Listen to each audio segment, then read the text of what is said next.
Good morning. How are we all doing? All right. Firstly, thank you, Ruby, for the invitation to come in here and sharing what I do. Just by show of hands, how many people have actually seen me present before? All right, cool. There's a few people. Let me get this on properly. Yeah. Okay, so in fact, I actually had like a slideshow presentation to share because I believe images shape our reality and it just helps me stay focused on what I'm talking about. Otherwise, I can just ramble and go anywhere and any place. So, but what I do know is how I start all my workshops and presentations, regardless, is by the same way, and that is by acknowledging the mushroom. So normally, if you can, who's got imaginations? All right, cool. So imagine there's a screen here, yeah? And normally the first slide that I show is an image of a bunch of mushrooms. And what I do is I give a shout out to the mushrooms because I acknowledge that if it wasn't for this technology, I wouldn't be here today. I wouldn't be doing what I do. I always say that they've been a catalyst, kick up the arse, slap around the face. They throw me on the ground, pick me up, spun me around, put me in the mirror, and have allowed me to appreciate the good, the bad, and the beautiful ugly inside of myself. And I feel forever indebted to mushroom technology for allowing me to do what I do and doing whatever it does to you guys as well. If you're in that place and space, you know what I'm talking about. So I always start off by either giving them a round of applause, showing them some peace, some funk signs, some arshays, ahos, however you acknowledge your ancient alien ancestors. And then when I go to the second slide, which is always the second slide after the mushrooms, it's of my OG, my elder, teacher, homie, partner in crime, Cindi E. How many of you have heard of Cindi E before, by show of hands? That's not good enough. So normally what I say is like you need to take a photograph and or write his name down. Or if you've got a photographic memory, please remember it is spelt K-I-L-I-N-D-I. That is Kalindi. K-I-L-I-N-D-I. His last name is pronounced E-E, which is spelled I-Y-I. I'm not going to do that again. Somebody in there has got the right answer written down, so you're allowed to cheat and ask them how do you spell that and get the correct spelling. Again, I always have his slide up there because if it wasn't for him, I wouldn't be up here doing what I'm doing. For those who are not familiar, which is the majority of you, he was in this place and space, and when I say this place and space, the mushroom world, for over 40 plus years, teaching people about mushroom mycology when it wasn't cool, when it wasn't trendy. And he had to bogart his way through and into many places and spaces to teach and educate people about this organic technology. I know we're in the here and now in this so-called renaissance where it's really cool to be, into mushrooms and stuff. But like I said, he was actually teaching people about the organic ways of accessing these ancient technologies as I was introduced to it. So Kalindi was a master martial artist. That's what he was known for. He used to teach about the African origins of martial arts, which in itself is still a taboo subject to this day, but that's correct. Martial arts as we know it today, African fighting sciences started on the great continent of Africa. And he would teach that migration out of Africa, as well as you get deeper into the mysteries of martial arts, you cannot avoid the power plants. And what do I mean by that? He would teach us that martial arts came out of the magic mushroom experience. Just like yoga, meditation, swings, roundabouts, traffic lights, iPhones, these are all entheogenic technologies. So although we use it ironically, we're at the medicine festival, we might be utilizing psychedelics or mushrooms in particular as medicine. He would always highlight that they're not a medicine. They can be used as a medicine, but that's not the be-all and end-all. They bring a lot more to the table than that. And if you speak to the people who were the first partakers, the people who were gifted these technologies initially, whether you're talking about mushrooms, ayahuasca, and all of the other psychoactive plants that are out there that we're working with, they were not tools for medicine. The reason I say that is because where we are in the parts of the world where we're at, like the West, where we're probably like a lot more sick and ill in states of consciousness, we may utilize them for that. But when you go to the places where the people who are gifted this technology, and you ask them, so what is this stuff about? The first thing they're going to tell you is that this is technology that allows them to engage and interact with their ancestors.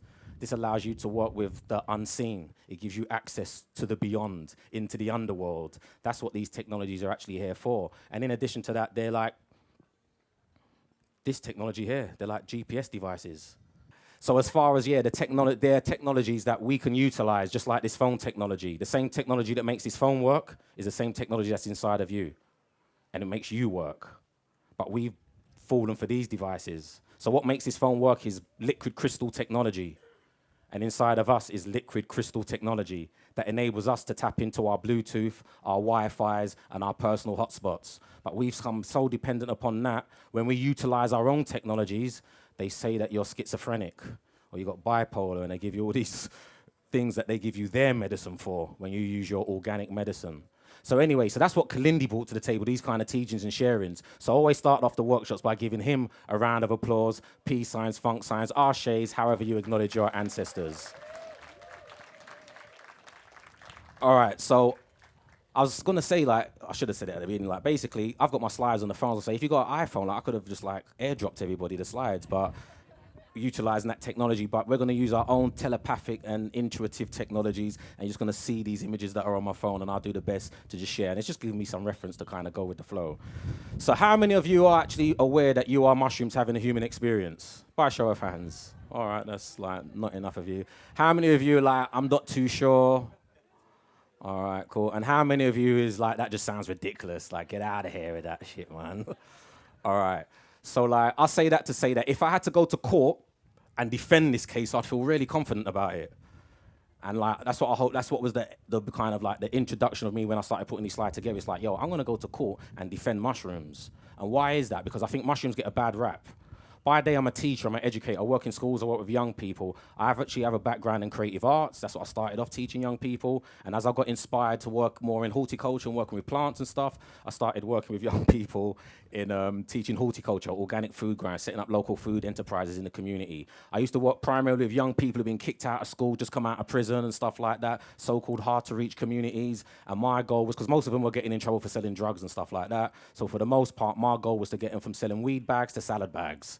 And we would just hit the blocks, hit the streets, and find every corner, every restaurant, every cafe, bag up kilos and kilos of salad, and we use the same premise of what they were doing, and we'll take those skills which were transferable and just show them how to make legitimate money.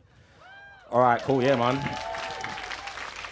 But I say that to say that the mushrooms took me over. Like, forget that. You got to rep us now. You got to represent us. And I say that to say that although since then I've actually developed a mycological cultivation course. It's actually an accreditation. It's for the. Give me another round of applause. Watch this. We've written the first national accreditation for young people, school age from 5 years up, to get an accreditation nationally recognized for mushroom cultivation. Yeah, that's right.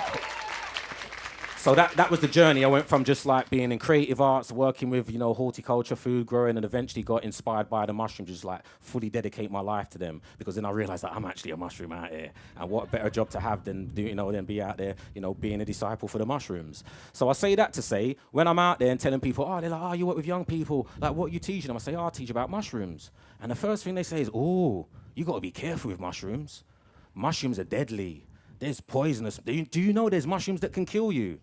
People heard of that narrative before? It's like the first premise, it's like some of the first conversations that I have with people, that's what seems to come out of their mouths. And then even when you come into the woke, conscious communities, a lot of the first things people say when you talk about mushrooms is like, yeah, man, I'm into mushrooms, I'm microdosing, they're really good for depression, anxiety, PTSD, and all that good stuff. And I'm like, yeah, that's really cool, they are, but that's not what they are.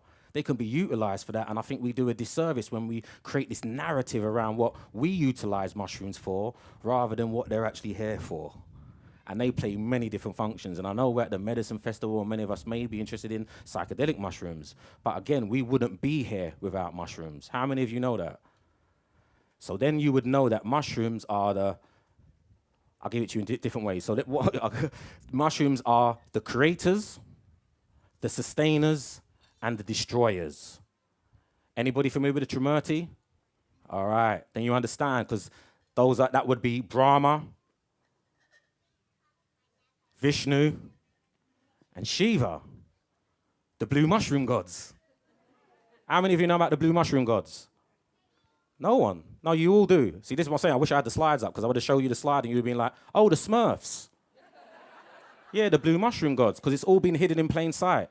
All of this mythology, mushroom mythology, that creates this whole realm that we live in, which is based around mushroom mythology, has always been hidden in plain sight. So anybody that's grown up around the mushrooms, Mario World, knowing about Alice in Wonderland, all of the mythology has been woven and being fast-tracked into modern culture as we know it today.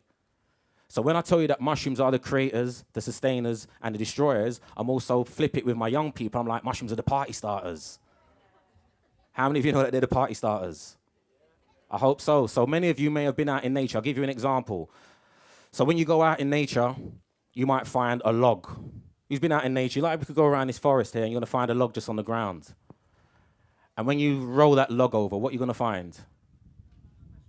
There's a party going on right there. That's right. You're going to roll over the log and they're going to be like slugs, snails, woodlice, ants, and all the rest of it. Why are they there? Because mushrooms have got the party started. No? You familiar with this process? We call it decomposition, decomposing. That's what mushrooms are here. And they're primary rowers as decomposers. So when you roll that log over, the reason why all those guys are there is because mushrooms have got the party started. Who's ever gone to a party where it's dead? That's the terminology we use where I'm from. I'm from East London. So we just say, like, if I was to go out tonight, or I wanted to go out tonight, and I call my brother, I'm like, yo, what's the party saying? He's like, bruv, it's dead. I'm not going to go. That's the point. It's like, it's dead. Nothing's going on. No one's here yet. But who would go to a party when there's nothing going on when it's dead? Mushrooms do. That's what point I'm making. So when you go to that log, for example, and you roll that log over, they've got the party started on a dead log. The log was dead. There was nothing going on. And what do? They start breaking it down, turning it into food, drink. So what? So fungi and fungals can turn up and get the party started. They're like whistling, like, brrr. They call over like, yo, we got the party started. They're breaking down the food. So they get the party started. They're the creators. And then they sustain the party by what? Distributing food and drink. No? You understand? Oh, I hope you get it. Yeah, because this is mushroom mythology. So they distribute the food and drink to the community, just like they do in the soil. They make it happen in the soil, they make it above, and they make it happen above, below and above. Because as above, so below. As within, so without. Agreed? Have you heard of the saying, ashes to ashes, dust to dust? We come from the soil, we go back to the soil. Are we not made up of soil? So what makes the soil work makes you work. The same stuff, elements that are in there, that are out there, are inside of you, is what makes you work. And if we all agree that over 90% of life that is coming out of the soil is dependent upon mushrooms, why are you any different? Why would you see yourself any different? So I'm out here trying to show you that your mushrooms have a human experience. I know you think we're top of the pyramid in the hierarchy, but we're not. Because the pyramid above goes the same way below. Anybody been to Kemet, Egypt? That's how it works. This is the science of it. But anyway, back to the log where the party's going on. There's a festival. It's medicine festival, isn't it? So you roll it over, medicine festival's taking place. They got the party started. They're distributing the food and the drink. And then what happens when the food and the drink is done? Well, where I'm from, again, I'm using terminology. I hope you get it. But my brethren say, yo, the dancers get lock off. Dancers lock off now, bruv. The dance got locked off. That means it's over. And the dance gets locked over for many different reasons. Primarily, the music gets turned down. You know, like there's no food, there's no drink left, and people slowly but surely start migrating and going to other places where the after party is. No? All right, I hope you get it. You're following me. So with that said, but you also get the dances. I come from East London. I was recently in America as well, where like sometimes the dance gets locked off abruptly. There's I'll share two different ways the dance gets not, closed down abruptly. One of them is when like, I guess some of you may have been to a party before, and like everybody's having a good time, and there's someone at least in there who shouldn't be there, meaning they snuck out. Like this, you might have been in your teens and they snuck out, and they're in the party, and then like all of a sudden the lights get switched on. Yeah, and there's a parent saying you're not meant to be in there, and basically the dance gets locked off. Yeah. And I'll share that one to my young students, but then you get, like, I'm from East London, Hackney, and growing up, many times the dance got locked off abruptly because, like, there would be gunshots. Look, no one's laughing. Yeah, it was real. It was really real. Like, you'd be in the dance, next thing you know, it's pow, pow, pow. It's like, oh, shit, lights are on, police are arrived, dancers locked off, mate, we got to get out of here. And I'm saying that to say that mushrooms do exactly the same thing. You've got mushrooms who end the dance nicely, but you've also got the hitmen. Because I told you, they're the destroyers. I'm sure many of you have heard of the zombie ants, the cordyceps mushrooms, the regulators, Warren G and Nate Dogg. You all know about Warren G and Nate Dogg, the regulators? Yeah, they regulate things. So a lot of times we think, oh yeah, like we want to save the tree. We want to save it from being destroyed by these healthy trees, by these parasitic mushrooms. But these parasitic mushrooms are actually the regulators. Any of you are familiar with that whole process of how they take out the zombie ants? It's not just zombie ants. There's many different bugs that they do that they regulate. Because what they do in a particular region, if there's a species that's doing too much, doing way too much, mushrooms step in and basically take them out to balance things out. Now, let me ask you, is there a species on this planet, this place, that's doing way too much? Yeah, yeah. So I'll say that to say many times. I showed a video of the zombie ant thing. By the end of it, people are like, oh my days, Darren, do you think there's one for humans? And I'm like, yeah, I've been infected. And I'm out here trying to infect and inoculate your minds and colonize you so we can produce fruit for the future before the true OG mushroom gods come back and turn us into shit. Because that's exactly what we are, big pieces of shit. And you know that, don't you? Who knows that they're a big piece of shit? I hope so. Because that's not, don't be offended, man. Don't take it the wrong way. Because you all agreed, ashes to ashes, dust to dust, we come from the soil, we go back to the soil. Well, when I study this shit. So when I was studying this shit and my tutor was breaking it all down, I'm sitting there thinking, hold on a minute. If you've broken down how we get new soil, like when you feed the soil, how do we feed soil? Any farmer, any horticulturist know that we feed the soil shit. Shit makes the world go round. Whether it's horse shit, cow shit, worm shit, we call it gardener's gold. Black gold, it's important. You feed shit to the soil. And then what happens? Once you feed it, all small things, then all those microorganisms that live in the soil that come above to hang out when the festivals are taking place, then they go back into the underworld. When they go back down, they're eating all of that shit. Then what happens? They eat it, pass it through, and pass it out. The smaller things come behind them, eat that, pass it through, pass it out. The smaller things come behind, and this is how the microorganisms do their thing. They're all playing their role. They all know what they're here for. And then by the end of it, they've all shitted out shit, and that's what we call new soil. So when my tutor says, yeah, this is the new soil, I'm like, hold on, we're just big pieces of shit. It's all shit. This is a shit planet. I hope you get it. Once you get it, you get it. And then you understand why mushrooms that came from the beyond came and inoculated this planet. And for those of you, because the next slide, or one of the slides would have been, how did the mushrooms spread and colonize places? And I know that's a loaded word. The colonizers. Who are the colonizers? Well, the first colonizers were the mushrooms. And they've done an amazing job. And if we was to learn or role play back into our true alignment as mushroom cells, we would do a better job at colonizing this planet. There's nothing wrong with colonizing the planet. That's what we're here to do. But you're meant to work with nature when doing it, not against it. So when mushrooms arrive, how many of you know where mushrooms are from? There's always a weird one in the group, innit? Where are mushrooms from, man? Come on, seriously. Where's mushrooms from? Oh, my days. I'm a bunch of weirdos here, innit? Outer space? Yeah, that's right. You got it. I'm with my family, a bunch of weird mushroom understanding people, knowing that mushrooms are extraterrestrials. Yeah, that's right. They're alien technology. How many of you know that your ancestors are ancient aliens that came from the beyond, arrived to this planet on their spaceships? Yeah, mushrooms arrived there on spaceships, UFOs, aka IFOs, because we have identified that these flying objects were asteroids and meteorites that carried passengers. Those passengers were spores and other life forms that would kickstart life on planet Earth as we know it today. So when they arrived on their spaceships on the Earth, some of them end up in the ocean. You know what was going on in the ocean? Bit of life going on. Billy Ocean, Cool and the Gang were down there. All that stuff was going on. Yeah, it's a party going on. And then some of them landed on what we will call Earth today. But as you may know, Earth wasn't always green and lush. When they first arrived, the planet was dead. You got to understand this whole death thing, because death is important. Because once you get the death thing, you're going to live a more liberated life. But anyway, that's another subject. So when they arrived, the planet was dead, nothing going on. Them guys have arrived at the crafts, they're moving around, and as they're moving around, they're like, bloody hell, bruv, where's KFC, where's Nando's? Like, we've come from Mars and Pluto, there's stuff going on there, now we're here, it's like, it's dead. They're like, nah, there must be something over there. All right, let's see where the tofu joint is, because it might be vegans, don't want to outdo the people who are like plant-based and all the rest of it. It's like, bruv, there's no plants. There's not even any plants. What is there? There's nothing. No, there must be. Let's go over there. And as they're moving around, there's nothing going on, and they're looking at each other, communicating. So, bruv, like, there's no food. So what are we going to eat? There's nothing to eat. They're just like one thing around us. What's that? That's this rock. Rock? Can't eat rock, bruv. Well, that's all we're going to be able to eat. You hungry? You hungry? Who's hungry? We're all getting hungry. I'm spreading around, and we're like walking around, and the next thing we're knowing is like, all we're going to be able to do is eat this rock.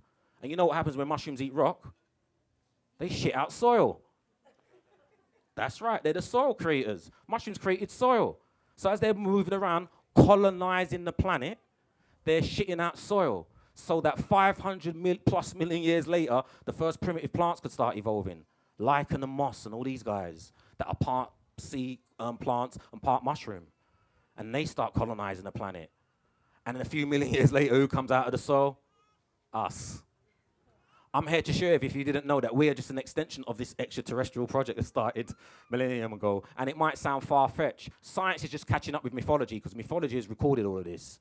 All you need to do is check out Babylonian texts like the Enuma Elish. You can check out the Atra Hashish, the Gilgamesh epics when it comes to the Babylonian mythology, which most people through the three primary religions are familiar with. But then if you want to get into the Hindu text, if you want to get into the Kemetic or Egyptian text, it's all been recorded and documented that like the beginnings of this planet are not from this planet. The life that kick-started life is not from here. And NASA and all these guys are just catching up. They're suggesting that, what's the terminology called, the science called panspermia. Who's heard of panspermia? I would encourage you to write it down just so that if you think at the end of it, this guy is talking some mumbo-jumbo business about where aliens and life forms and this, that, and the other. Science is now saying what my ancestors were talking about. And I've been into mythology and comic books forever.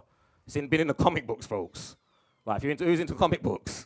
It's all in there. You got to just watch all that stuff. Because when you come back and you fast forward to the here and now, you're like, all the stuff that I was learning as a child, it was always there. It was in the Bible. It was in the Quran. It was in the Torah. But we were just like miseducated about what it all was about. So when they talk about the war in heaven, for example, when you get into the older texts that speak about that, they talk about beings sending stuff this way to create things that we might later call the Big Bang and creation, all these kinds. Whether you believe in creation or evolution, it's all in there. And I'm saying science is now just saying the same thing. And when you look into panspermia, they'll also say this. How important is water? Yeah, because they're saying that the water on this planet is not from this planet either. Like, what we think is important, that makes things happen on this planet, that gives us life, that gives us excitement, is not from here. I'm just throwing another one in there. Where's the smokers in the house?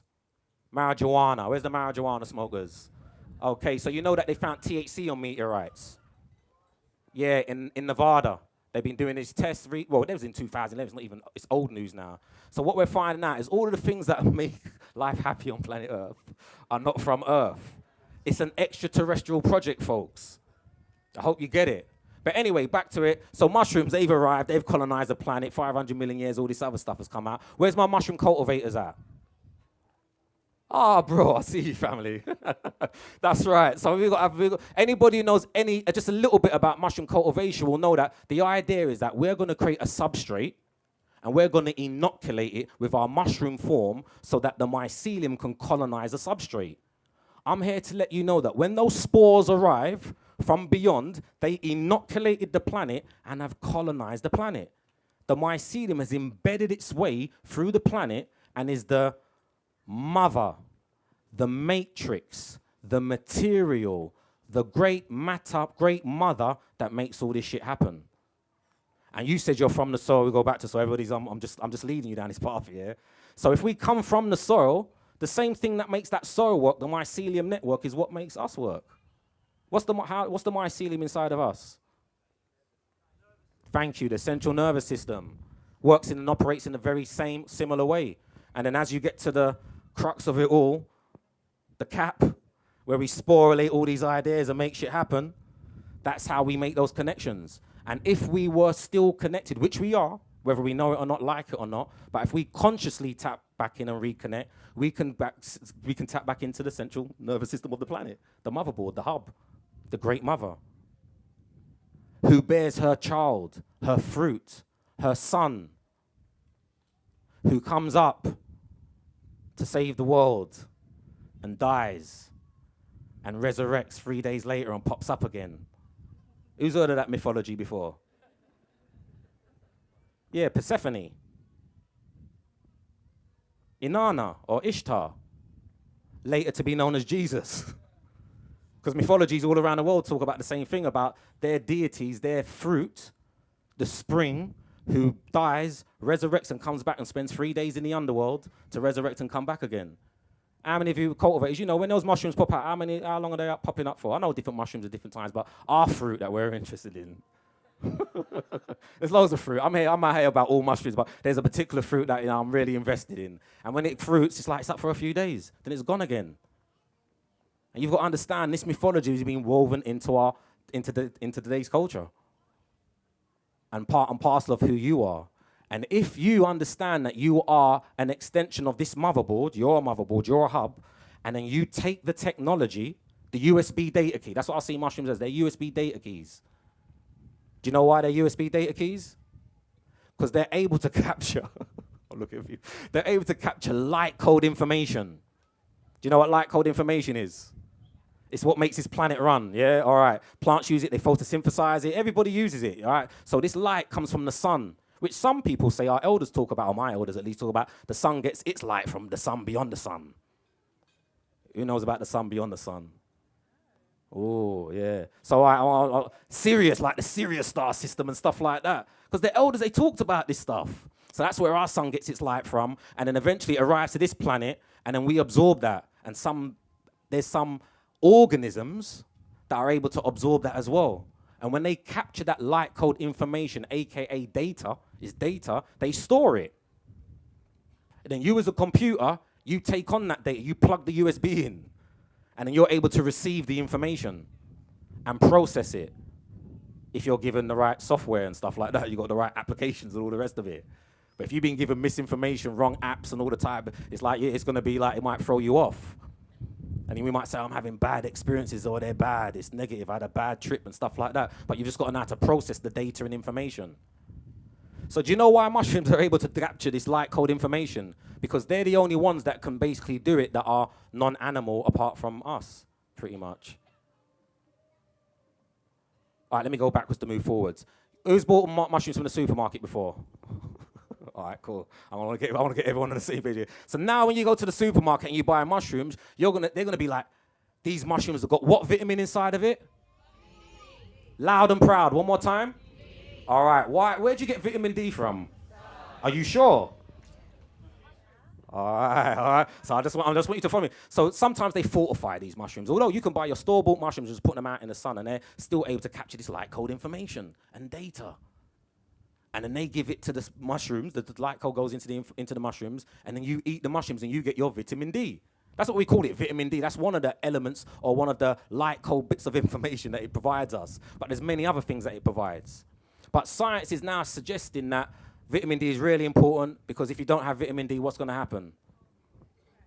You're going to be sad, innit? It's a real deal. You're going to be sad if you don't get your vitamin D.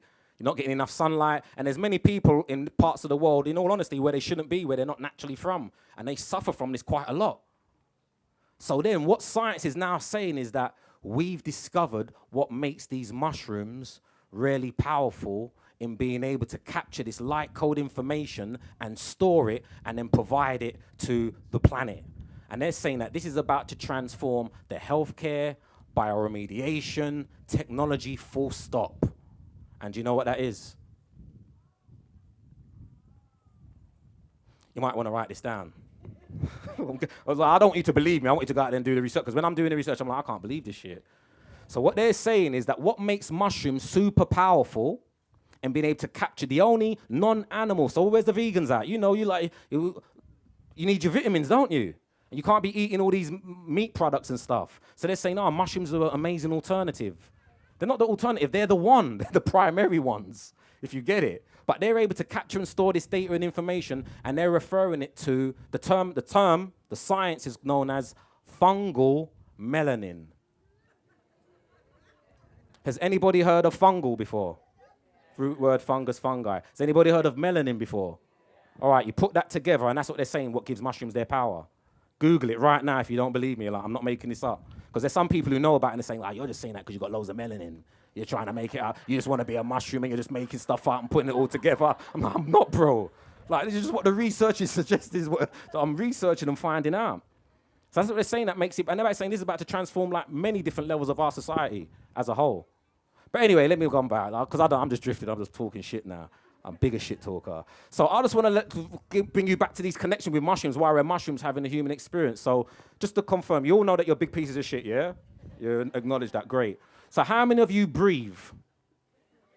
Just want to make sure. All right, yeah. No. All right. Why I say that is because what do you breathe in? And you breathe out? All right, so do you know what mushrooms do? They breathe what? They breathe in. Come on, you're saying it like you're shy and you're not confident. They breathe in and they breathe out. Okay, no. So mushrooms breathe in oxygen, they breathe out carbon dioxide. People say, oh, that's similar, like mushrooms do what we do. No, we do what mushrooms do. If you understand, they've been here doing it longer than us. We're an extension of this if you start getting it. Do you know that some of the latest research suggests that mushrooms are able to generate their own electricity? They're calling it bionic mushrooms. It's old news though. But anyway, I don't want to fast track. So yeah, mushrooms can generate their own electricity. Can you generate your own electricity? Where's my Qigong family at?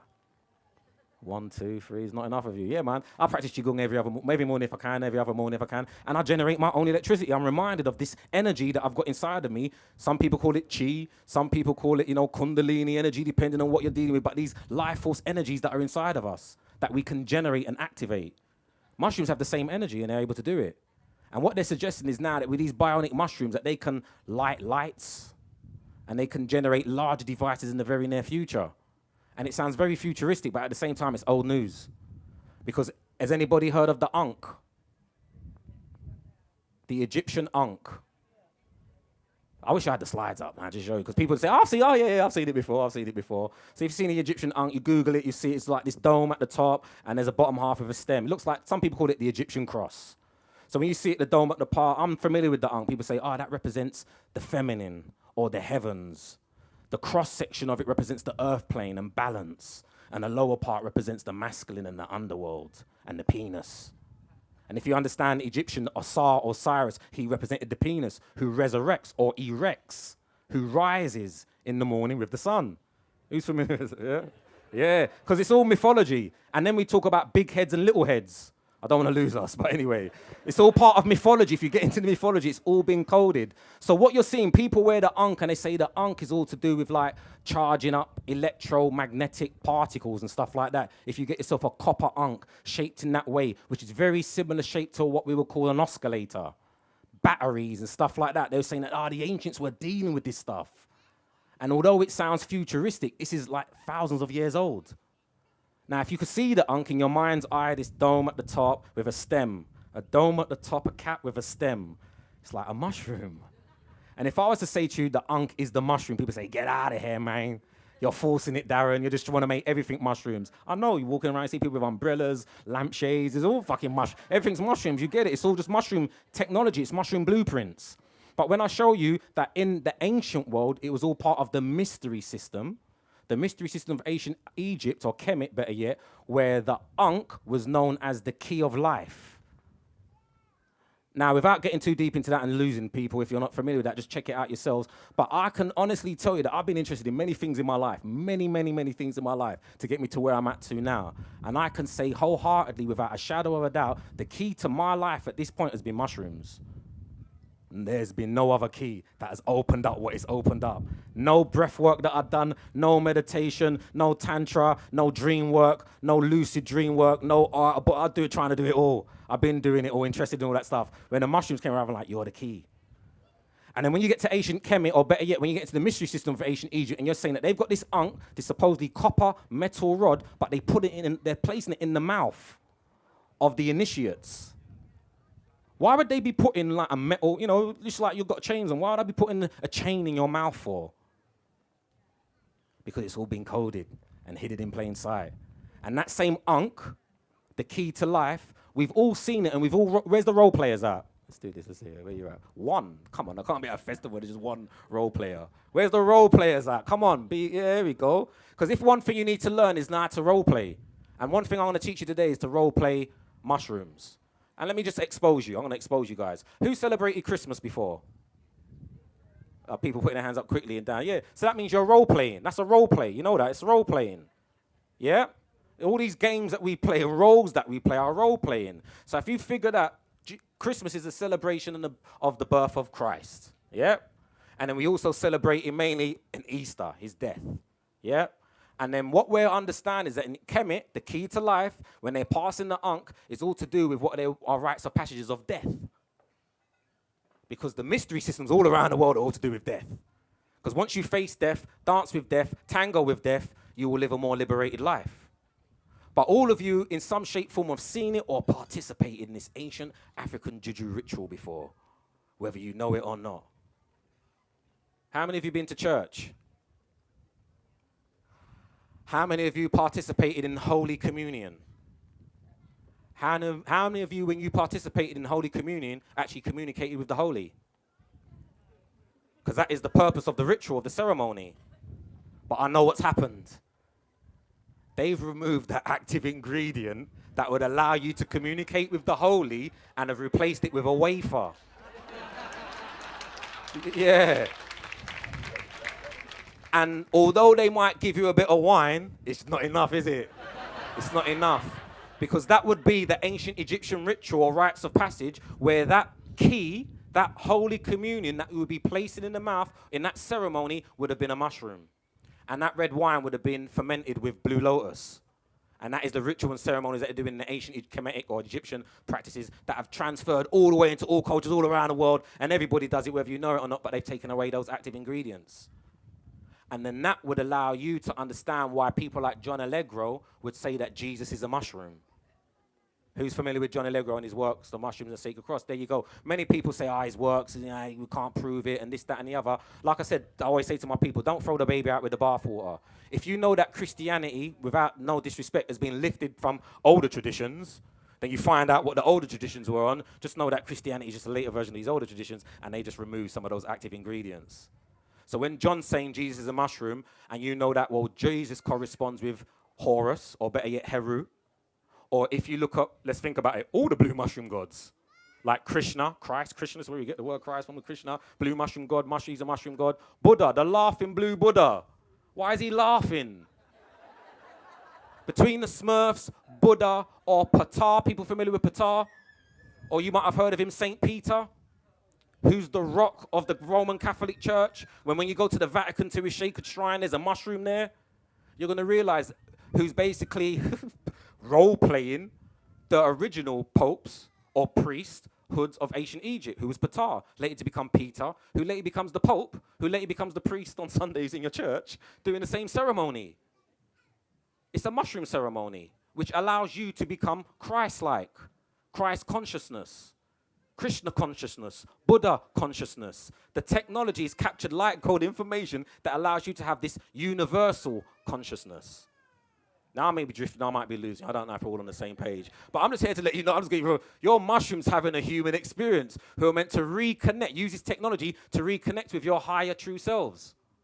But let's just bring it back to the basics. Let's just come back home. So, we're water-based, mushrooms are water-based. You know that, yeah? Like we're 3 times water, mushrooms are water. Water's communication, the communication devices. I can't even remember the guy's name, but I know you all know him. The guy who done all the tests with the water and stuff, gave it positive energy, and they done all the sacred geometry and all that type of stuff. You've seen it, yeah. If you're water-based, you know the way we communicate with each other plays the same way. It's how we send and share frequencies. There is information in these mushrooms that we can actually benefit from.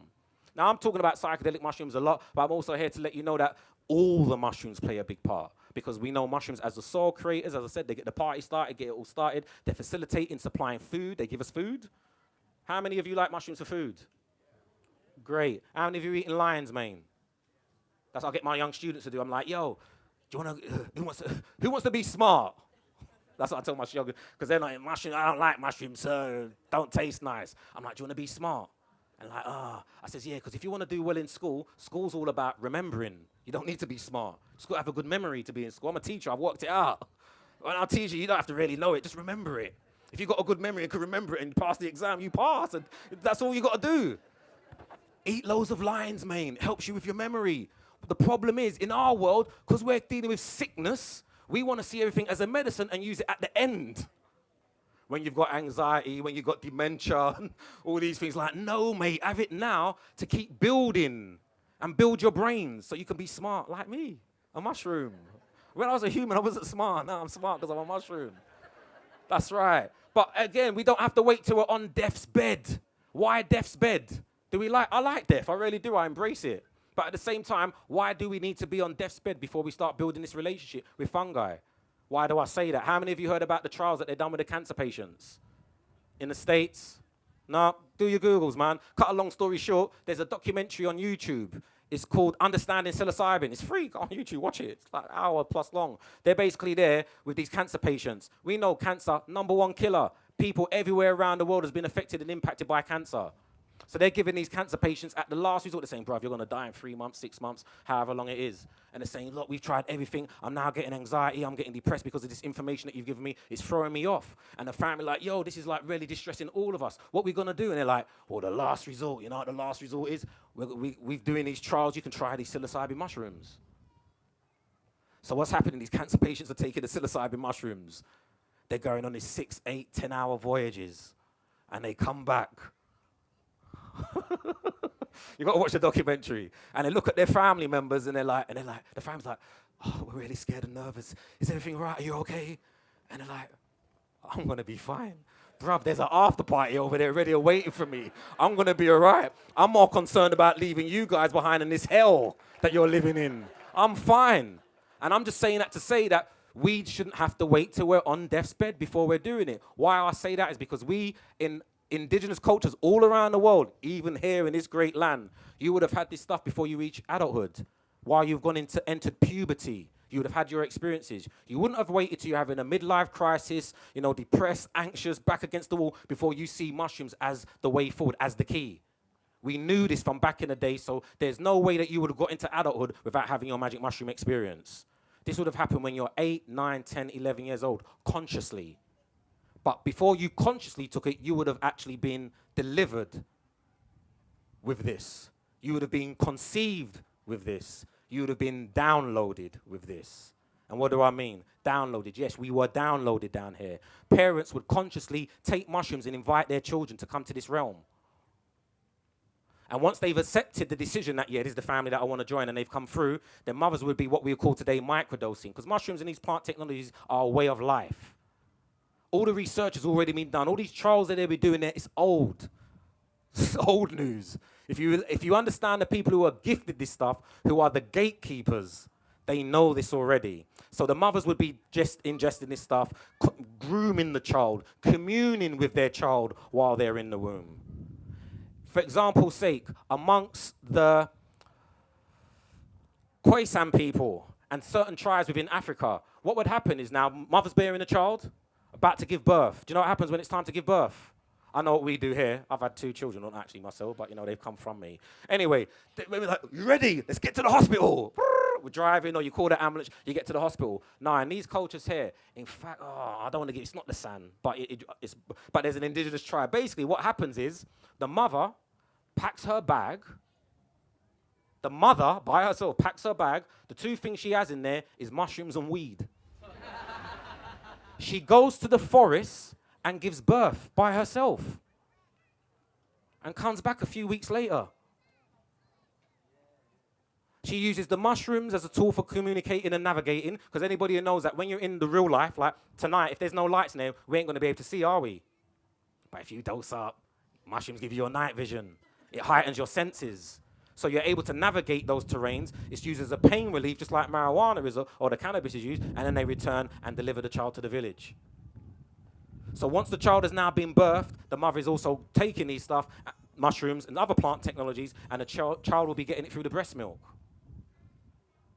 And then as the mother's getting it given to the child through the breast milk, and they're getting older, toddler, and you're seeing them running around, you've got these little big-headed mushroom babies running around. I've met quite a few of them now. They're all over the planet. It's ancient ones, old ones, but there's some new ones popping up. Loads of new ones popping up.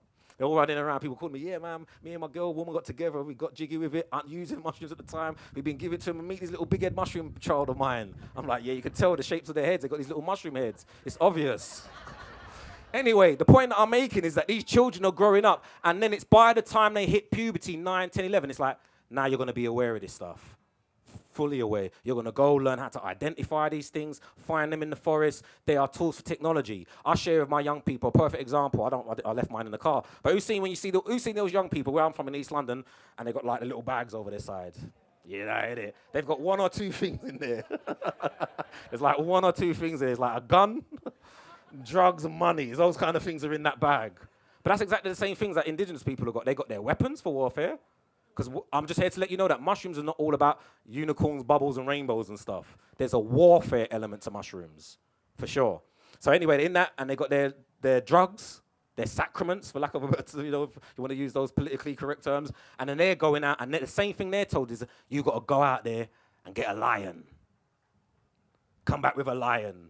And I know the people want to save the planet and save the animals. Like, no, you shouldn't kill the lions. We need the lions. But it's real life. I'm not talking about the hunters, guys who are like colonized and stuff who went and just hunting for the fun and games. I'm talking about real people in real life who live in real environments where there's real lions. And when the lion comes into the village, we don't need no punks. We need to know that when the lions come and we say, yo, women, children, go that way, there's some people that are prepared to stand up and fight a lion. And you never want to have to fight a lion if you've never fought a lion before. You've got to have had that experience. It's like being in the dojo, being in the ring. You've got to practice and train for the real event. And that's what takes place. And these rites of passages that involve mushrooms in activating the warrior inside of you are real deal. How many of you are familiar with the Black Panther movie? The first one. Perfect example. I'll just give you the hero, because everyone's the hero. Who knows that they're the hero on the hero's journey? Neo. You're in the Matrix, innit? You're in the Matrix, bruv. You're in the Matrix. Got all these different archetypes, all these role players around you, supporting you and becoming the one. So in the movies, they're just reminding you of that. But in the Black Panther movie, just an example being that when the hero, T'Challa, he's got to deal with the ops. Yeah, he's got to deal with the ops, the enemy. When he's dealing with the enemy anyway, basically they're like, yo, it's too much. What does he have to do? Anybody remember? He's got to have this brew and this flour. Then when he takes it, what happens? He goes into the underworld. And who does he hang with? His ancestors, who give him knowledge and information that allows him to resurrect and rise again, become the hero, the warrior, and defeat the ops. I'm here to let you know that they made mushrooms illegal and all that stuff around the world so we don't become the heroes. It wasn't for our safety. You are mushrooms having a human experience and you've been disconnected from that. It's your job to make a conscious decision to reconnect with it. I know we're all plant medicine loving people out here. I just want to remind you, mushrooms are not plants. They predate the plants, and they give the plants all their information. They're the most sustainable, psychoactive sacrament you could be working with. If you're going to choose one over any, that's the one. You don't need to be uprooting ayahuasca vines and squeezing toads and stuff. We know what people are doing. Like fiddling with toads and stuff, man. Come on, man. Leave them alone. There's abundance of mushrooms all over the planet. They're the world's gift. If you know ayahuasca, you only find it in certain places. Iboga, it's only found in certain places. It was gifted to those people. It's their technology. There is not a continent you can't go where my guys ain't. They're there, ready and waiting, saying, well, go on. Pick me, eat me, we're ready for you. All the information you want to find in the plants is in us. We give it to them. The reason why we told you to go to the plants is because we became more scarce. That's how we found out how to brew ayahuasca and all these things, by way of the mushroom technology. They says, yo, because who talks to their plants? All right, whose plants talk back? I hope so. And if they don't, 5 grams of mushrooms at least, innit? And then they'll tell you what's going on. This is the technology. People are laughing like it's a joke. I'm giving you this real deal stuff, man. So I'm just trying to share with you that if you are to be a sustainable advocate for this thing, this life, this planet, this experience that we're having, mushrooms are the way forward on so many levels. And you are mushrooms having a human experience. I'm going to sign off here. That's all I've got to share with you today.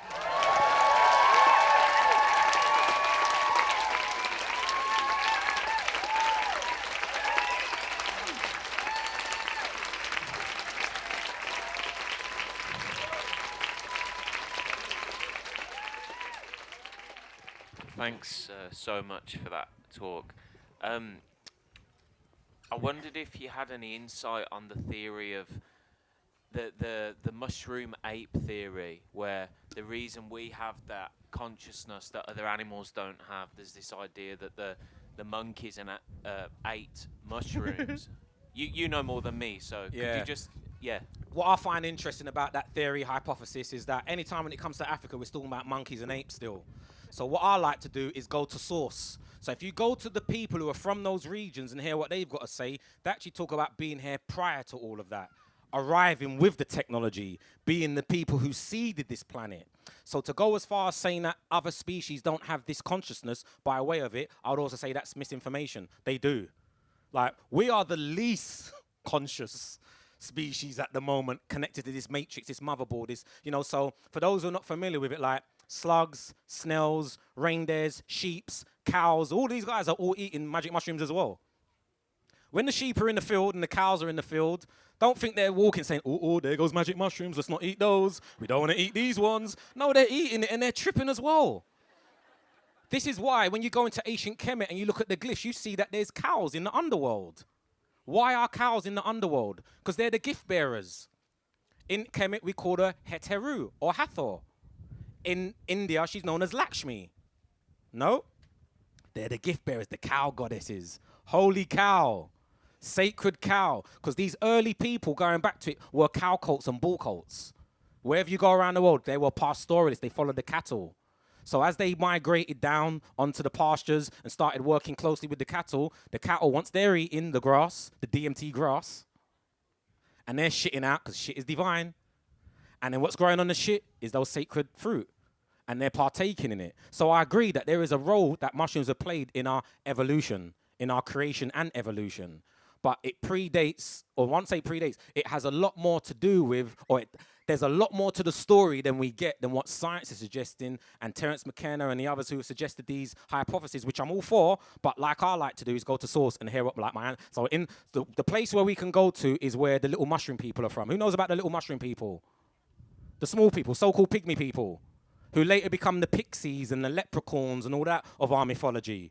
They've been here so long. They're the oldest people that we know on planet Earth. And according to their own narrative, they say that they're not from here. They talk about being from other places and spaces and arriving here and creating this experience. And that they've been here so long that we may consider them primitive, but what they realize is that to build, you've got to destroy. And they build these high-level civilizations that had to fall and come again. And that's what we're doing now. We're like the babies. I was telling my homie the other day, we think we're evolving. This is the fall, bruv. This is like, we've reached the peak and we're coming to the end and we're turning back into compost before we renew. So this is where I think we are at in this thing. So yeah, we've reached the peak, we're on the decline, and that's why mushrooms are turning up again and becoming as cool as they are, so we can then do the rise again. But that's how I feel about the role that it's always played. It's happened at least 5 times in Earth's story. I don't know if that answers your question, but yeah, Are there any other questions before we get out of here? Hello. Go for it. Hello. Go on, I can hear you.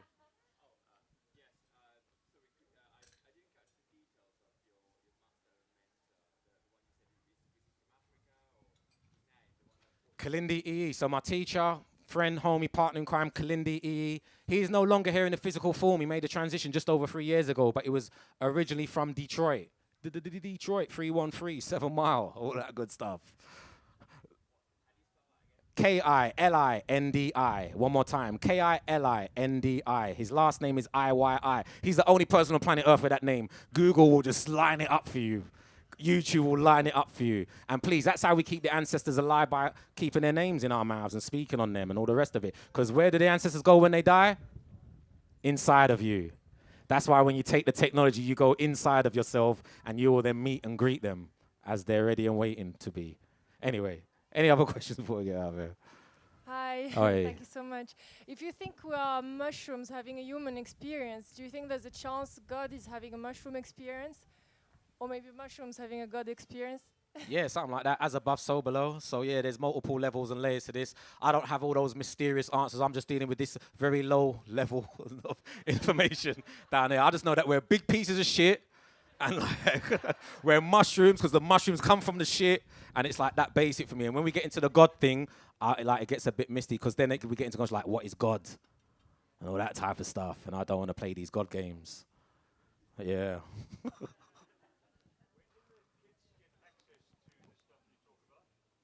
So at the moment, they need to be in school. And what you could do, the easiest way is you to shake. See, I had all my promo together. So you can find me online, DarrenLeBaron.com. Darren, DarrenLeBaron, DarrenLeBaron.com, or on all the social media at Darren Le Baron. If you put it in, you're going to see me with mushrooms growing out of my head. I'm the big piece of shit that mushrooms grow out of. Yeah? So if you go there and get in touch, then I can put you in touch with the schools and the academies that are currently doing the courses, or you can actually so this is how we do it, yeah? If you want to turn this planet into, we want to do this, yeah, really want to do this, and you got a child in school, you got to go to the head teacher, and you got to be part of the PTA, and then we can make this happen. I got to get the head teacher and the teacher that's into gardening, and that's how we infiltrate schools. Then we colonize the schools and take the schools over. That's how we do it. But you've got to get the head teacher on board. If the head teacher and the PTA on board, they say there's no funding. And then tell them, don't worry, Darren knows how to get funding for schools. So even when they say, oh, we don't have money in the budget, don't worry, just tell me to get them to invite me to the meetings and we make it happen. That's how we get into schools. One last question. Okay, I see you. Hi. Hey.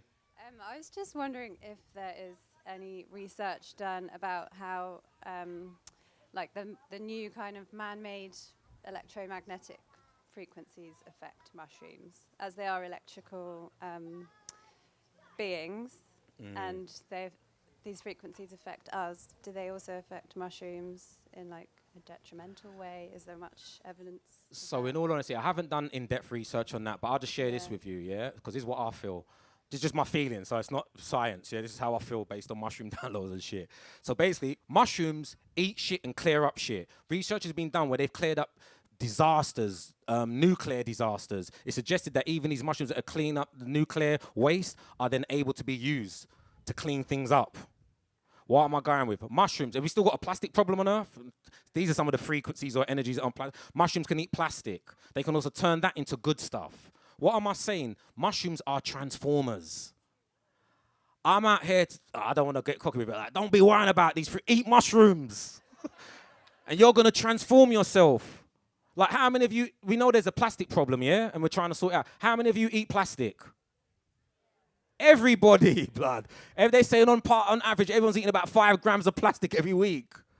So my students are really smart. I've got some smart students, yeah? So they're like, I'll give you 2 of them. So I'll give you the first one. So smart students will be like, so sir, if mushrooms eat plastic, if we eat mushrooms, will they eat the plastics that's inside of us? And then my other student, he said this, he goes, sir, you always talking about mushroom being to store information and data. And so when I'm in schools, I get my students to grow mushrooms on toilet roll, because I love that one, because it's shit. It's like I can do all my shit jokes and stuff with them. So we grow them out of toilet rolls, and we grow them on books. And I tell them how important books and knowledge and information is, and the data and information from the sky, the data and information in the book. And they're like, hold on a minute, sir. If we are able to grow mushrooms on books, do they take the information in the books? And if we eat the mushrooms, then we get the information. And I tell them, mushrooms are transformers. I don't see no reason why not. I haven't done the research. So just to answer your question, that's how I would answer it in the same way. These negative frequencies can be transformed into good stuff. I don't know how scientifically, but in theory I know, and in principle I know, and I would advocate for you to have that mentality that when I eat the mushrooms, I'm going to charge them up just for that. When I teach in my workshops about cultivating mushrooms, you can weave your magic and charge them up accordingly. So if I would be concerned about these frequencies, when I'm growing my mushrooms, I'll be like, do you know why I'm growing you? Because there's some frequencies out there that I'm not feeling, that I want to be protected from and deal with, and that's why I'm growing you. And when I ingest you, that's what I want you to do for me. And some people might be like, that's all mumbo-jumbo stuff, innit? But we just live in a mumbo-jumbo planet, in my humble opinion, and you've got to believe in it, for lack of a better way. Like, fake it till you make it, as some people would say, but like, or role play, but not to live in fear when it comes to all these external forces that we don't control. I know a lot of people that I work with talk about the chemtrails and the this and the that and what we're going to do about it. I'm like, bruv, shoot down a plane then, innit? Like, if you can't do, like, where is your power? That's what you should be focused on, where your power is at, the changes and transformations that you can make. And that's why I would try and encourage people to stay in that place and space. Is that it? Oh. People are getting bored, man. They're leaving, so I don't want, you know what I'm saying? Hey, thank you so much. This has been an amazing talk. But thank you for your insights on young people and like bringing in children into this world. But what about your insights for our elders, our parents, our loved ones who maybe are in a lot of pain and maybe denial? What's your advice for somewhere to start? Dose them up. Yeah, like one, like let me be responsible. Sorry, let me come back. My first would be education is the key. Because we got this narrative, that's what I'm saying, so I didn't go into it. Like, my whole goal when it comes to mushrooms is to get you to a place and position where you can go out there and be like, did you know? Because most people are going to start from that fear-based perspective. So you can be like, did you know that there's people out there who suffer from cancer and it's helped them with cancer? You can give them, there's information and data out there now that supports us. If we have to go to court, we can represent well. So if you've got to speak to your elders like, nah, this is some stuff that I think is bad, is negative, you can show them the scale that people like Professor Nutt have done where they've reported, the recreational drugs, so to speak. And those same elders that might smoke and drink, and you can say, you see the things that you're into, they're going into the Premier League next season. I hope you're following me. The Football League. They're like top of the league. My guys, mushrooms, are going to get relegated because they're at the bottom of the league. And what do I mean? They're the most safest recreational substance that you could be taking. Coffee, anodine, all these other things are more dangerous than mushrooms are. You got to go in there with your ammunition to empower or educate the elders, because as a child, you are actually your parents' teachers. Any parent knows that the children teach them. So you are there to then educate the elders and then show them a way, show them the light. But what I've learned is this over my years of trying to force feed people mushrooms is not to.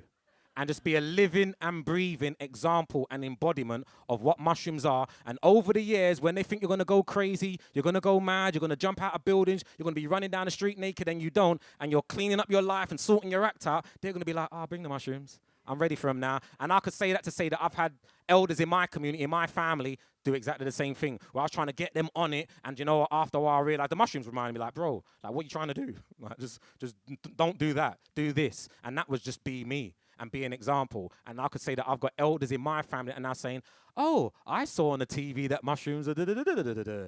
And like, you've been into it for a while.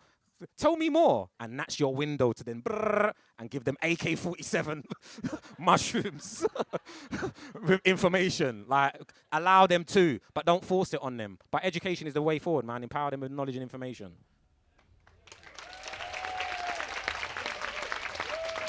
Thank you, everyone. I appreciate people coming through. Thank you. Please, Darren at DarrenLeBaron.com, Darren Le Baron on the social media.